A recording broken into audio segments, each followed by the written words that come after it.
Okay, hello everyone. Today I'll be doing a guide on Heretic Hilla. This is my first time making a guide, so yeah, I'm definitely open to any constructive criticism, or if you feel that I've got any information wrong or anything you want to add on, please feel free to leave it in the comments below. Right, and without further ado, let's get into the guide.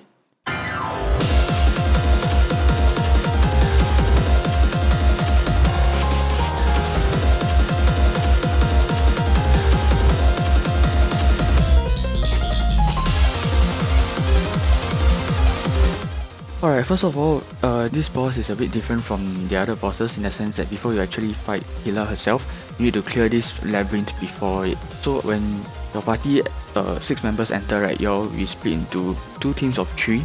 So you can identify which team you are in by looking at the name of the mini-map. You'll be separated into East and West. Right, so this actually is, I got this information from Kiwi from Ben's stream. Yeah, so credits to her for this, okay? And another point to note is in this whole labyrinth, right, sometimes you will have this random member of alliance popping up.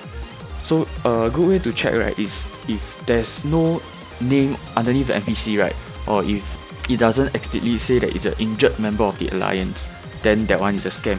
Cause the one that will bring you to the end point is the one named injured member of the alliance. Yeah, that is your tour guide. Okay, so this injured member of alliance will appear on the 15th room you explore. You as in you, not your party. And yeah, it will bring you to the end point. Clear the labyrinth multiple times in a day, I think maximum 3, but you only can enter the Hilla fight after the labyrinth only once a day. Alright? Okay, so on to Hilla herself. Hilla is a level 250 boss. The arcane force requirement is 900, so that will mean you need 1350 arcane force for 1.5 times damage. As of now, because eventual patch hasn't hit us, so we do not have access to arcane force in the hyperstats, so technically this is not possible. So the other ways you can get bonus damage is if you reach level 255, you will be eligible for 20% bonus final damage. If not, then because the minimum you have to be is level 250 to fight this boss, so you are at least at 10% bonus damage ready if you are at 250. Okay. Then the total HP for Hilla across all 4 phases is 176 trillion, so that rounds up to about 44 trillion per phase. To put it into perspective, it's like fighting a total of 6 phase 3 hard wheels, assuming that you have the 1.5 time damage for hard wheel, which is 1140. So each phase of Heretic Hilla is like 1.5 phase 3 hard wheels. So you can take that as a gauge to see how much damage, to see whether your damage enough or not, or so on and so forth. Okay, so Hilla's HP is separated into 4 phases, and the 4 phases are represented by the 4 different colors of a health bar. The first phase will be in red, the second phase will be pink, the third phase will be yellow or light green, and the last phase will be dark green. The entire fight, your potions will be locked. Okay, so it's like phase 2 of will, where you cannot pot unless you hit a certain requirement. I'll go through that later. And the death count of this boss, right, is very different from any other boss that we have had so far. Okay, so I will explain the death count system. First, you will start off with 5 green skulls. So these green skulls, right, each skull has 3 states. It's either green, or it's red, or it's gone. It's not there anymore. Okay, so if you die to damage, if like you eat too much damage, then your HP reaches 0 and you do not have a door, then you will automatically lose one of these skulls. So this skull will disappear from your from the UI at the top. You will only have 4, 3, 2 or however many left. If you get hit by a red string, then one of your green skulls will turn red. If all your skulls are red, or if you lose all your skulls, then you will be kicked out from the fight lah. However, if you have at least one green skull, and at least one red skull, then if you die to damage, you will lose that green skull, but the red skull will still be there. You still can play after your allies clear the altar. Okay, so how do the skulls turn red? There will be strings in the background. So if you look carefully, there are always the same few patterns repeating. If you touch one of these strings, right, one of your styles will turn red. The strings, right, they'll appear green first, then they'll flash red. So the green part of the string is like it's indicating where the string will be. Then when it flashes red is when the effect will happen. Yeah, okay. So what exactly happens is you don't get damaged when you get hit by a red string, but you'll be stunned for around 1 second. One of your green skull will turn red as mentioned earlier, and also you light up one candle in the background. Okay, so what does this mean? Later I'll go through also. Point to note also, you can iframe to avoid your skull getting changed to red. However, not ethereal form lah. So I think any other form of complete immunity should be okay for this. Okay, and yeah, if two people stand on the same string, right, only one of them will get the red skull. So just a little thing to know. However, that being said, right, there are 7 safe spots in the map. These spots are generally where the hands will come down, where the strings will come down from the hands, and technically every set there will be a area around the center which is pretty much safe. So if you divide the map into these 7 areas, right, and you familiarize yourself, you'll be able to figure out that the safe spot should be roughly where, okay? So I'll go through all 7 safe spots. Okay, they are actually symmetrical to one another lah. So the extreme right and the extreme left is the same, and the one in the middle, and the one to the right of the middle and to the left of the middle is the same, okay? First of all is the 2 ends. The extreme right side, right, is the safest, it's a very safe spot. Yeah, this is actually a very good place to start the fight. It's good for everyone to just come to the right side and hide in this safe spot to draw Hilla over, and you all can bind and burst her here. However, the extreme left one, it's not all the way to the left. It's about 1 character's width away from the leftmost wall. So yeah, take note if you want to hide there, okay? The second set of safe spot is on the pillar that's holding the hourglass. It's the outer half of the pillar. So if on the right side, it's the right half of the right pillar. If it's the left side, it's the left half of the left pillar. Okay, so I like the right side one more because I feel that it has more space, but it might just be a psychological thing. But I will usually play around between the extreme right and the right pillar. That's one of the safe spots that I like. Okay. Moving on to the next one, the next 2 safe spots are the edge of the middle layer of the wall. So if you see carefully, the background wall, right, there are like 3 different heights, right? Okay, so it's the end of the middle height. Yeah, then you align it downwards, that will be roughly where the safe spot is. This one is pretty much the same for both sides. The last one is pretty straightforward, it's in the middle. You can always take reference from the center candle, then you draw a line down, then you move to the right a bit. Yeah, so something like the left side of your character touches the right side of the candle. That will be a perfect alignment in my opinion. So what are candles? Candles, they will appear in the background, and they are an indication of how many skulls your team has to collectively collect to turn red for the altar to appear. What happens when the altar appears? Why do you need this altar is because the whole fight is potion locked, right? So when this altar appears and you clear it, you will be able to pot for around 5 seconds, and you will also convert all existing red skulls back into green skulls. So how do you get this altar up? Okay, so first of all, the total number of candles, right, will be the total number of available skulls in the party divided by 2 and rounded up. So at the start, if you enter as 6-man party, you will have a total of 30 skulls, and you will start the fight with 15 candles in the background. So you need to light up 15 candles, then the altar will spawn somewhere. The altar will spawn randomly, and how do you clear it is you spam NPC chat on top or near it. For the benefit of those who've never tried clearing the altar, when I say spam, you really have to spam on it. So you don't press 4 times, 5 times, nothing happens, then you give up. Cause you really need to spam, okay? So what I personally recommend is to put your NPC key on shift, alternate or control. So that way you can tap both sides of the shift or whatever, and then you can press the NPC button 2 times faster. So when you clear the altar, you will be able to use potions for 5 seconds, and your existing red skulls will turn green. The skulls that you have lost due to damage will never come back. Okay, so get this clear. Also, there is a pot lock in this boss fight, but there is no pot cooldown. So what I mean is, once you clear this altar, right, you use your pot once, you take damage, you still can pot up again, as long as it's not too long after you clear the altar. Okay, it's not just pots actually. If you want to drink a Typhoon Grove pot and you want to level in Hilla, it's also possible. Yeah, and oh yeah, one more thing is if Hilla gets too close to the altar, right, she will destroy it. Then it will reappear about 2 to 3 seconds later somewhere else on the map randomly as well. Okay, so try not to let that happen. Okay, next thing, the hourglass in the background. There's one on each side. They are the same thing, they serve the same purpose. Basically it shows you how much time you have left remaining to the next full mat attack. Okay, the full mat attack I'll just abbreviate it as FMA. So what happens in this FMA? During this FMA, right, all red skulls will be taken away and they'll be removed, and it'll be as if you died to, like, if you have one red skull, then it'll be as if that you died with that one skull. Get what I mean? Okay. Basically they'll be removed lah.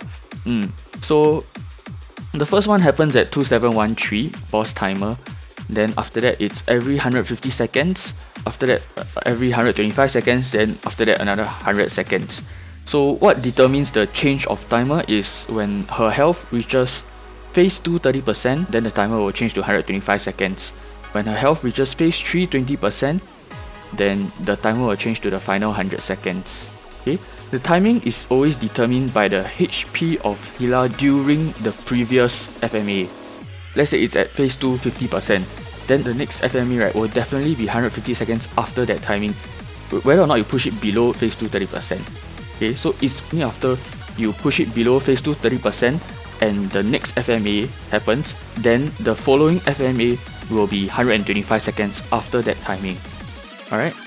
Every time an FMA happens, right, the candles in the background will be refreshed based on the total remaining skulls. So let's say you start with 30 skulls, then the first FMA you'll lose 4 skulls. So you'll be left with 26 and the background will update to have only 13 candles left. Okay? Also, dying to damage, right, you lose your skull, but you do not light up a candle, and in a sense it's detrimental to the team because that skull cannot be used to light up a candle anymore. So yeah, keep that in mind. Also, if someone dies with 5 red skulls, right, he will light up 5 candles, but because he cannot revive anymore, so after you clear that round, right, you will probably struggle to clear the next altar because, like, you need to cover up for his 5 skulls. Okay, so next I'll talk about the environmental dangers first before going over Hilla. The first thing you should take note of is the green falling crystals from the sky.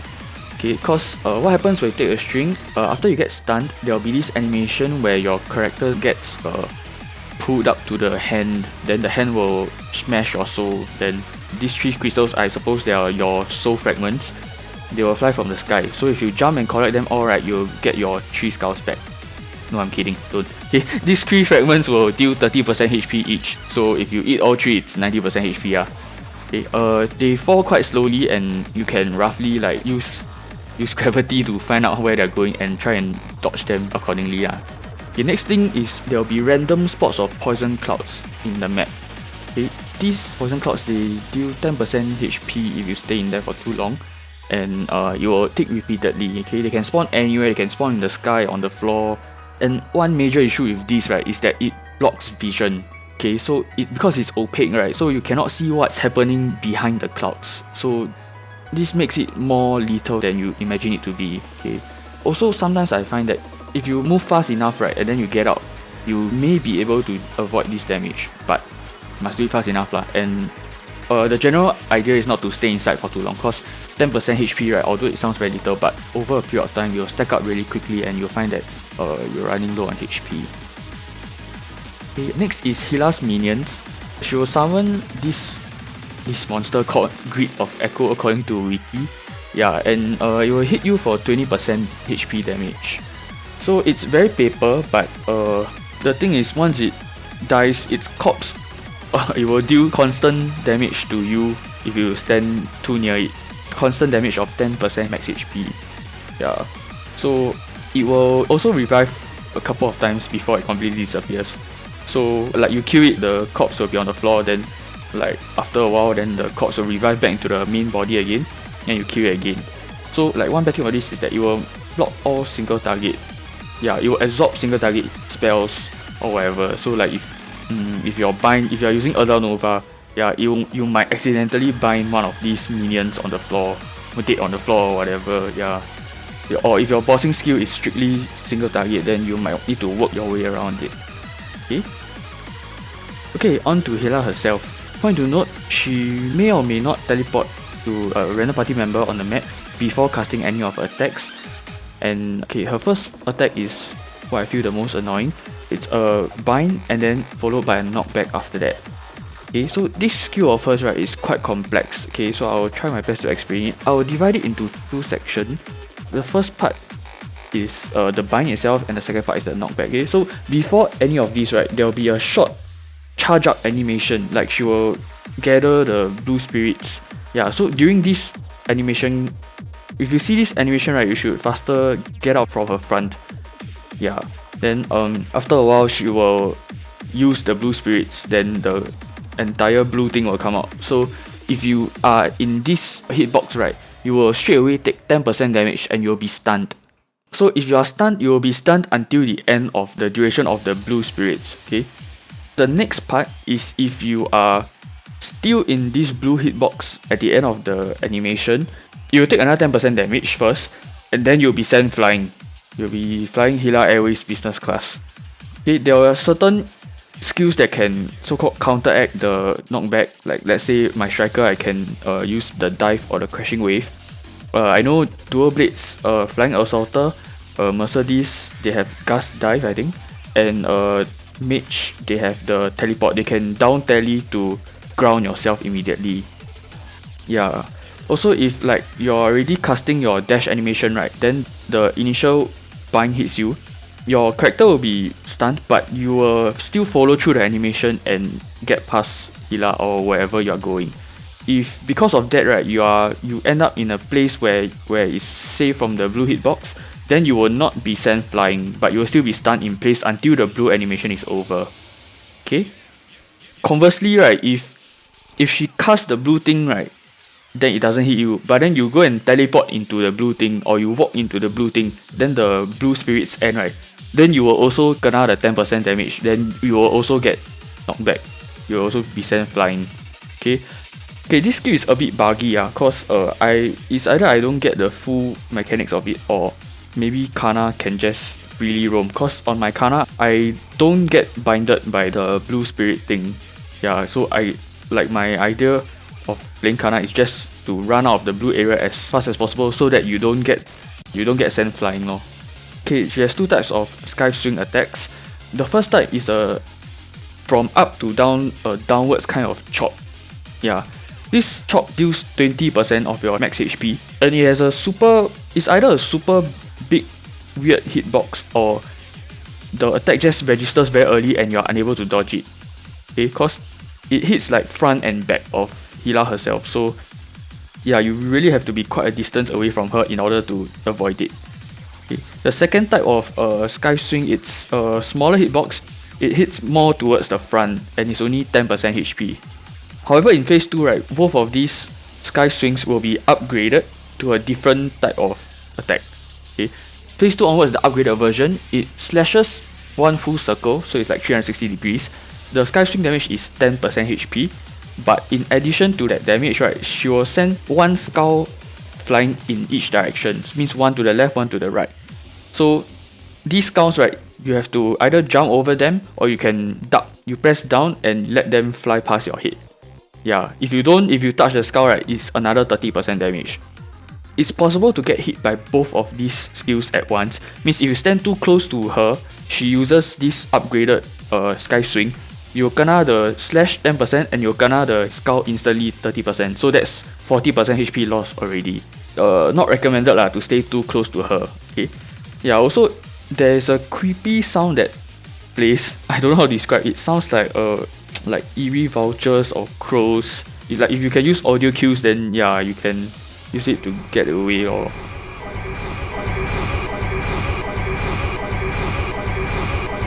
Phase 2 onwards, right, she gains this ability called the Bone Waves. So there are two versions of Bone Waves. One is purple, one is green. So the purple is like a sine wave where the position of Hilla is at pi over 2. Then the green Bone Wave is like a cosine wave where the position of Hilla is at pi.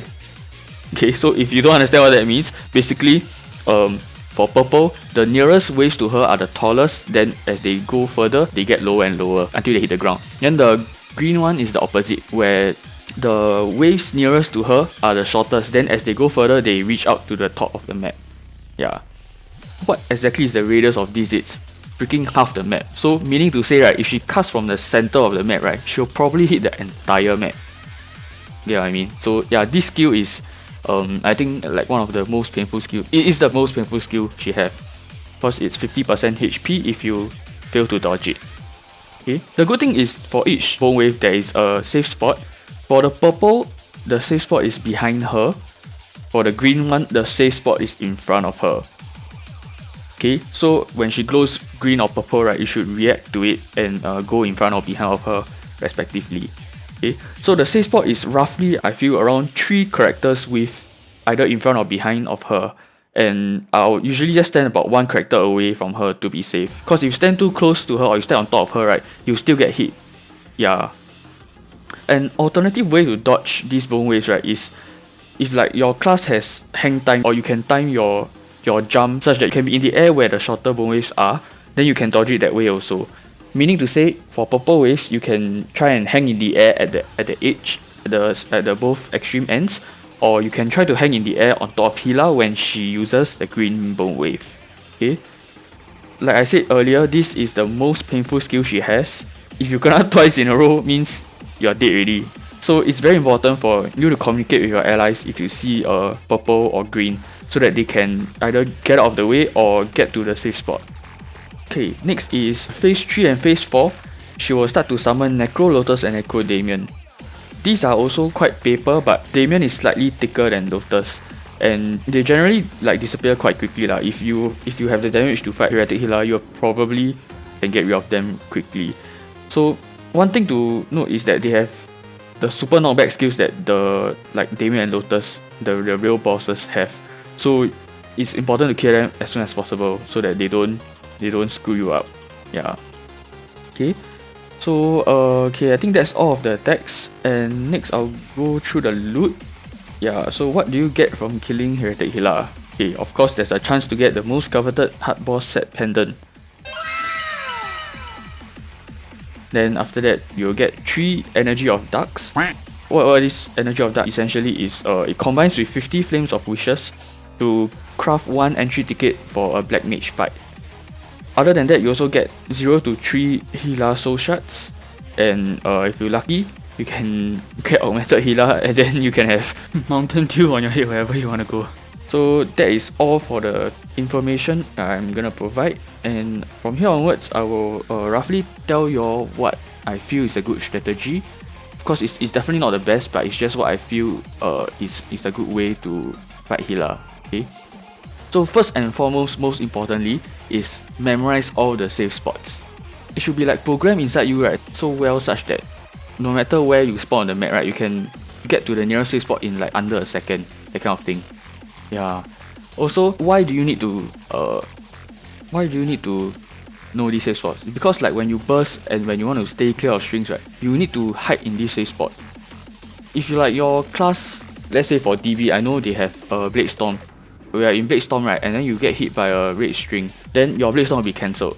Yeah, so basically that's not good lah. You want to deal as much damage as possible when she's blinded, so you need to stand in the appropriate place, basically the safe spots lah. Okay, this is where I feel Hurricane classes have an advantage, because they can maneuver easily when holding down their Hurricane, so it's easier for them to avoid strings. Yeah, I've lost count of the number of times I've took one too many strings because my character is stuck in animation and I can't get out in time. So next thing is to internalize the FMA timing. Okay, for the first FMA, it will always be 2713, assuming that there's no lag. After that is 150 seconds. So the next one will be 2443, then followed by 2213. So as the fight progresses, different party has different strength. I cannot tell you for sure what your FMA timings are going to be, because you are going to hit the change of timing trigger at different timings. Okay, so what I can suggest is you split the boss timer into minutes and seconds. Every FMA, right, you just read out the timing, then you proceed to do quick math. Okay, so let's say 2713, right, so 27 is the minutes, 13 is the seconds. If you want to count 150 seconds from that, 150 seconds is 2 minutes 30 seconds ma. You can either minus 2 minutes minus 30 seconds, or you can minus 3 minutes and plus 30 seconds. So if the seconds is less than 30, right, adding 30 seconds to it will make it easier to count. 27 and 13, right? 27 you minus 3 is 24. 13 you plus 30 is 43. So you get to 24, 43 quicker. Okay. Similarly for the last phase when it's 100 seconds. 100 seconds is 1 minute 40 seconds. If the seconds is lesser than 40, right, you can do minus 2 plus 20 instead of minus 1 minus 40. For 2 minutes 5 seconds, the second phase, 125 seconds, that one I think just minus 2 minus 5 seconds lah. It kind of defeats the purpose if you do a minus 3 minutes plus 55 seconds. If you are bad with math, or you don't want to count, or you just can't be bothered, right, then you can just look at the hourglass in the background. When the sand reaches the bottom, right, it means the FMA is coming soon. But sometimes memory leak, right, causes the sand to not appear. At least for me, when this happens, it's only for the first FMA. Usually after the first FMA, it will fix itself and I can see the sand again. During the FMA animation, you are also invulnerable. Hilla also invulnerable, so don't attack her too early. After the invulnerable phase is over, right, she will still stay invulnerable a little longer after you. Yeah, and this cause women generally last longer than men ma. Okay, so why do you want to internalize the FMA timing? Because ideally, right, you want to clear all your red skulls once before the FMA and then stay clear of skulls until after the FMA, so that you lose as little skulls as possible. What I would suggest is you start taking strings about 20 to 40 seconds before the FMA timing. So why is there a range 20 to 40? Because at the start you have more skulls to work with, so it might take a little longer to light up all the candles. But as the fight progresses, right, maybe you lose some skulls here and there, then the amount of candles required to light up the altar will also reduce, so the time taken will be lesser. After you clear that, you want to stay clear of strings, so basically hide in a safe spot and just wait for the FMA. Then after that, you bind and burst. Binding also negates Hilla's attack completely, so whatever slash, whatever green or purple bone wave, or even when she's trying to bind you, if you bind her first, like the whole attack will be cancelled. Nothing will come out. It's unlike Lucid's sickles, where if you bind her when she casting the sickles animation, the sickles will still come out. Yeah, so in Hilla it's different. Okay, so in between FMA, right, I really suggest that you work together as a team, because Hilla is a very teamwork oriented fight. Like by now you should realize that this altar thing is a team effort. So I recommend turning on party HP display, because not only do you get to know your teammates' health, but you also get to see the number of green skulls they have left, which is the number beside the health bar. So if you see someone with like 2 green skull or someone with like less than half HP, right, consider taking a bit, starting to take a bit. Like let's say you have 5 green skulls, you see someone with 2, then or maybe you take 1 or 2 first, keep yourself at 4 or 3, so that like when the person really needs to pot, basically you can summon the altar faster and clear the altar faster. If someone is left with 1 or super low HP, then you better go and faster take to help that guy. Okay? Ideally, it's better to keep everyone's skull around the same number so that it's easier to work with. Yeah, so teamwork is very important. I cannot emphasize it any further. Like, don't be selfish. Yeah, if you see someone with 1 skull left, right, and you are with 5 skull, right, you cannot have the idea that wow, why this guy so fast left with 1 skull kind of thing. Because when you hesitate, right, you take a risk by dragging the clearing of the altar. So like if that guy accidentally takes 1 more skull, then he's out for the entire fight. You lose 1 entire teammate for the rest of the fight. So it's better to just hit the boss like 5 seconds lesser. Go and clear the altar first. Yeah, to save the teammate's life. So for next portion of the strategy, right, I would split it into 2 different sections. One is catered towards players who have BOD, Breath of Divinity Ring, and the next is for those who do not have a BOD ring, okay? So for the first group of people, you have the luxury of a Breath of Divinity ring. The fight is already 80% easier. Just hug the extreme right and just go AFK, go ham. Like don't even need to care, really, just unload your AFK bursting mechanics. Yeah. Okay, why do I say this? Cause in Hilla, right, nothing one hits. The most painful skill is the bone waves, which is 50%. So as long as you can regen the BOD shield, right, you are god already. So how can you like ensure you regen the BOD shield? Just everyone stay on the right side. Then she will always teleport to the right side your only enemy, right, is strings. So not only do they give you a red skull, right, they also stop you from dishing your godly damage. Why stay on the right side? Because the right side safe spot is the most easy to recognize and the safest, I feel. So just everyone hug the right side, then maybe before every FMA clear your skulls once, then after the FMA go back to the right side, then rinse and repeat. The only like dangerous thing that can happen to you is when she tallies to the extreme right, she faces left and she casts her bind and knockback. So in that case, I would suggest you all use the counteract spells if you have to counteract the knockback. If not, then just faster get back to the safe spot lah.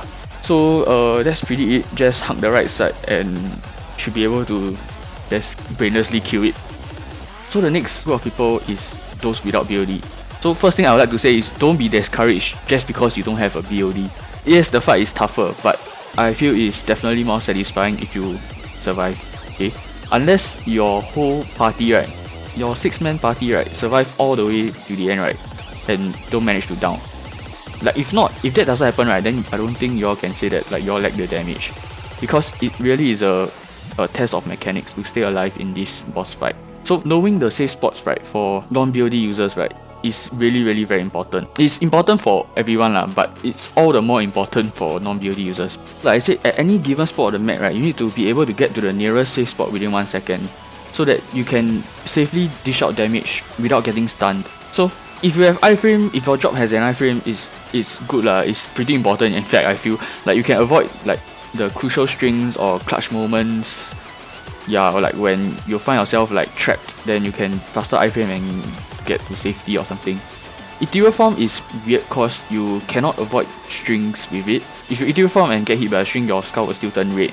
It's still a good skill to have cause like when Hilla goes crazy, she spam like green, purple like 4 times in a row. This really does happen lah, like really need to report lah. She's using some no cooldown hack. Then ethereal form will be very useful also. Okay. So in general, right, I feel if you are playing as a no BOD player, I think it's better to take strings than damage, unless you are at your last green skull. Then you need to avoid strings at all costs.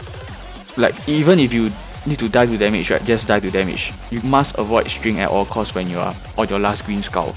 Okay. In the case where you die to damage with your last green skull, right, you can still play, but you must wait for your party members to clear the altar and turn the red skulls you have green before you survive. Okay. If you press OK before the red skulls turn green, then you will revive, but then you revive outside. Okay. So take note, right, after you die like that, right, after you die to damage, you have 1 less skull to light out candles. So that's it. Yeah. In general, the strategy, right, is to avoid any damage possible. Cause potion is locked the entire fight. So any time spent clearing altar, right, is any time lost attacking. So you want to get you and your party members to really be familiar with the attacks Hilla have, so that you can dodge as many of them as possible and you have as little, basically use the altar as little as possible. Yeah. So even 10% damage skills, right, they will very fast stack up and you will find yourself like if you stand in poison for 3 seconds, you look away, you sneeze, then you look back, suddenly half your HP gone. It really is very important to try and dodge as many things as possible. Okay, so a very big misconception, right, that people have is non-BOD users, they stick to the BOD users plan. They also all go to the right side. It's not recommended for non-BOD users. Why? Because when Hilla teleports over, right, and it's because all 6 of you are there, right, Hilla teleport over, then she just chop one time 20% HP. Suddenly a 20% HP skill removes 120% HP from your entire team. It's just not logical lah.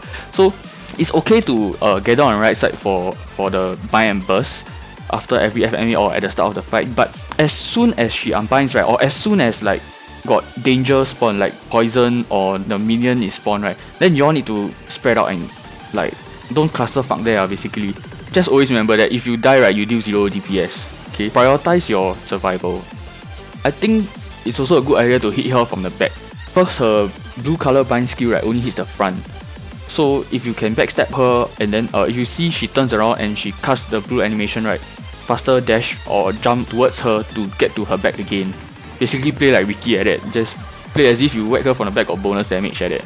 Yeah.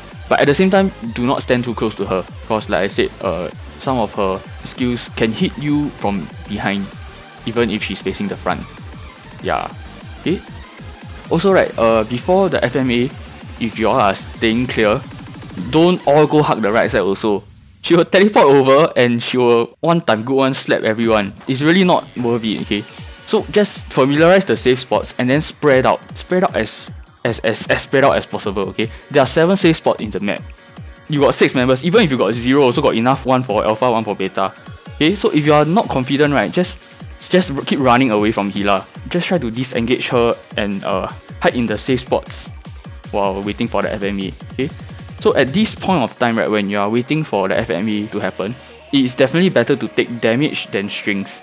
Cause even if you take too much damage, right, you can negotiate with your party, like to let them know, and maybe you can clear 1 round of altar to pot up, then you bind and burst. Okay, so next thing I want to say is, okay, actually I repeat a lot of times already, but I still want to say again, it's about teamwork and communication. So if you are left with 1 skull, right, you cannot keep quiet. You need to let your allies know so that your allies can help you clear your altar. Yeah, actually this applies not only to non-BOD users, it also applies to BOD users. If you are left with 1 skull and you just keep quiet, right, then nobody will know. I mean, of course, like as a party member, it's good if you can keep a lookout for your teammates, but it's your responsibility to let your allies know and to tell them that you need to clear the altar. Don't feel like you are burdening the party by letting them know you have 1 skull left, okay? And on the reverse side, right, if your teammate has 1 skull left, right, you don't be selfish, okay? Just go and clear. At the start, if you are new to the boss, if you're just trying, right, of course you will need to use the altar more frequently. So this is normal, don't be disheartened, okay? Don't feel like, wow, every now and then, like, I just clear only, then I hit 10 seconds, no HP already. Then, wow, very sian like that. Don't be disheartened, cause like a new fight, when you learn a new boss, it's always like that, okay? You will improve over time one. You will definitely get better over time. You will find that, like, I can last like maybe 10 seconds longer before I require to pot again or something like that. Or you find yourself taking less strings from careless mistakes. Yeah, you will improve one. Just don't feel sian or don't feel disheartened can already. Okay, then last but not least is the communication part again, but for green and purple. Okay, so when the bone waves appear, right, it's cause the AoE of this skill is ridiculous. So if you see it, right, like, okay, for me, right, I would just shout on my Discord. I will say purple, purple, purple, or green, green, green. I will at least say it 3 times and I will make sure everyone hears it. Because it's really, really very sad if you, like, you're not doing anything, right? You're at the other side of the map. You want to go and engage Hilla, then suddenly the bone wave just hit you in the face like that. Then you also don't know why you kena. It's very important lah. Even if you see everyone in your screen, right, just say it out so that, like, in the case where there's 1 person on the other side of the map, right, at least he knows that, oh, okay, this attack is coming, the kind of thing. Okay. In general, I feel in general, if you can't see her, right, most likely her AoE won't hit you. But to be safe, I always just move in the other direction when I hear teammates telling me green or purple. Okay, I've come to the end of the guide. I would like to thank Pinkberry and Thief for their in-depth Verus Hilla guide I found. I will leave the link in the description. Basically, I just like read off their guide, used some of their picks, and add in a bit of my own clips, then add music, talk over, then add some info that I feel they are lacking, then make this guide lor. So I really hope they don't mind, and yeah, also thanks to everyone in my party and all those who have run Hilla together with me, because it's all these runs that we did together that I can gather this experience and make this guide basically. With that, I've come to the end of my guide. Hopefully you found something useful to take away with you. And I also hope to see more parties attempting and clearing Heretic Hilla in future. Okay, thanks for watching and I'll see you in the next video.